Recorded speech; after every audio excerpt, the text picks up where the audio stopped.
Présentation de « Pour que la foi de l'enfant grandisse » Francis Bridger.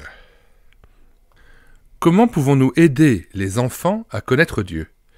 Une étude solide et pertinente du développement de la foi chez l'enfant et l'adolescent.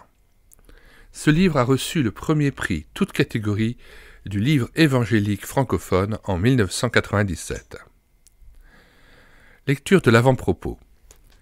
Ce livre s'adresse particulièrement à 3 catégories de lecteurs.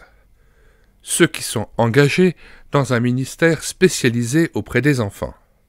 Ceux qui, comme moi, ont participé à des missions pour enfants. Et ceux qui ont à cœur la formation biblique des enfants en général, dans la famille ou dans des groupes divers.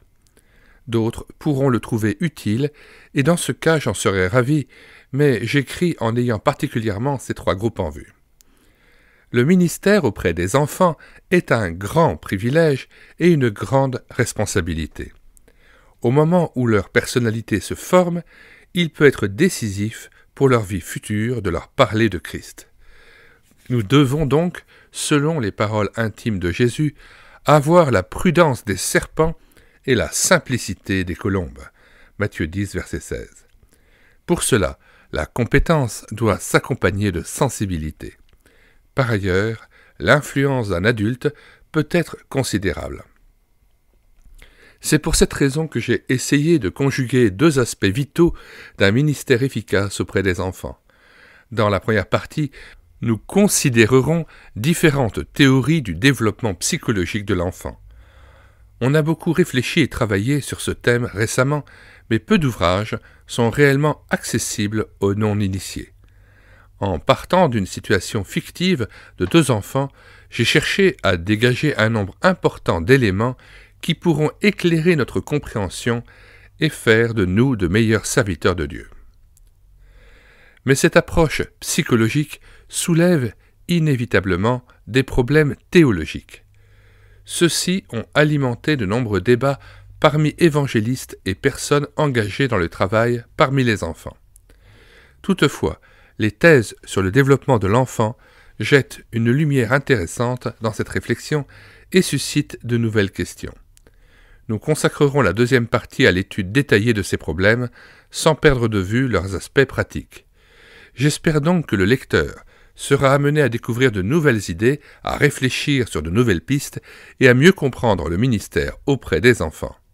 Si ce livre peut réaliser l'une quelconque de ses ambitions, j'aurai atteint mon but.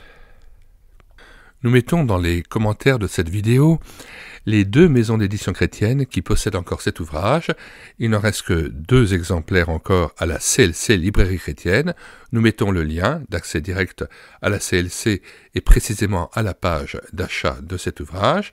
Il y a encore la Maison de la Bible qui possède 2 ou 3 exemplaires de ce livre de Francis Bridger pour que la foi de l'enfant grandisse. Et nous mettons aussi le lien d'achat direct, de commande directe dans cette maison d'édition chrétienne. Pour terminer cette présentation, nous lisons la postface de cet ouvrage. Nous avons atteint la fin de cet ouvrage, mais nous n'avons pas fini d'apprendre. Tandis que notre ministère auprès des enfants se poursuit, cherchant à enrichir et rectifier nos connaissances en restant ouverts à l'action de l'Esprit de Dieu. Avant de mettre le point final à notre étude, je voudrais vous laisser 3 pensées qui sont au cœur de ce que j'ai voulu communiquer et qui ont gagné en force au fur et à mesure que j'écrivais. Premièrement, les enfants sont infiniment précieux aux yeux de Dieu. Ce n'est pas qu'une de ces déclarations sentimentales qui caractérisent l'attitude moderne vis-à-vis des enfants. C'est une solide réalité théologique. Le Fils de Dieu a donné sa vie pour que les fils et les filles des hommes puissent devenir des enfants de Dieu. L'incarnation de Jésus, devenu enfant puis adulte, exprime l'engagement du Dieu éternel envers l'homme et son identification à toutes les étapes de sa croissance et de son développement. Jésus fut un enfant comme il fut un homme. Deuxièmement, une immense responsabilité repose sur nous. Dieu a manifesté son amour à l'égard des enfants. Notre devoir est donc tout tracé. Nous ne devons jamais les considérer comme des adultes en miniature, ou simplement comme des âmes à sauver. Chacun est une personne à part entière, et chaque personne est à l'image de Dieu. Cela ne veut pas dire que nous devons être naïfs ou spécialement indulgents. Les enfants participent aux imperfections et aux péchés de la nature humaine. Mais notre responsabilité est de les aimer, de les chérir et de prendre soin d'eux.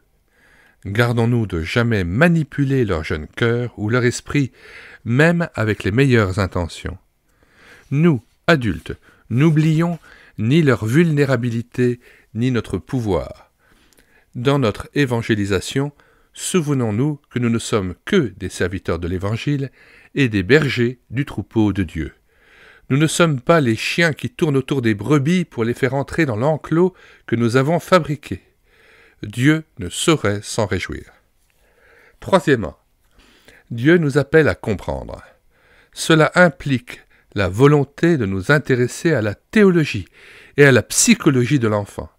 Certes, le plus simple maintenant serait de mettre ce livre de côté et de retourner à notre ministère comme si de rien n'était. Pourtant, lorsque nous nous efforcerons de confronter notre expérience aux difficiles questions soulevées par notre étude du développement psychologique de l'enfant, et que nous les examinerons à la lumière des données théologiques, c'est alors que Dieu pourra ouvrir nos cœurs et nos esprits à de nouveaux horizons. Si nous sommes persuadés que nous n'avons plus rien à apprendre, alors Dieu nous laissera simplement nous enfermer dans notre refus. En revanche, si nous sommes prêts, humblement et honnêtement, à venir à lui avec nos questions, il nous donnera les réponses en temps voulu. C'est la pensée qui a inspiré ce livre et qui en est le message.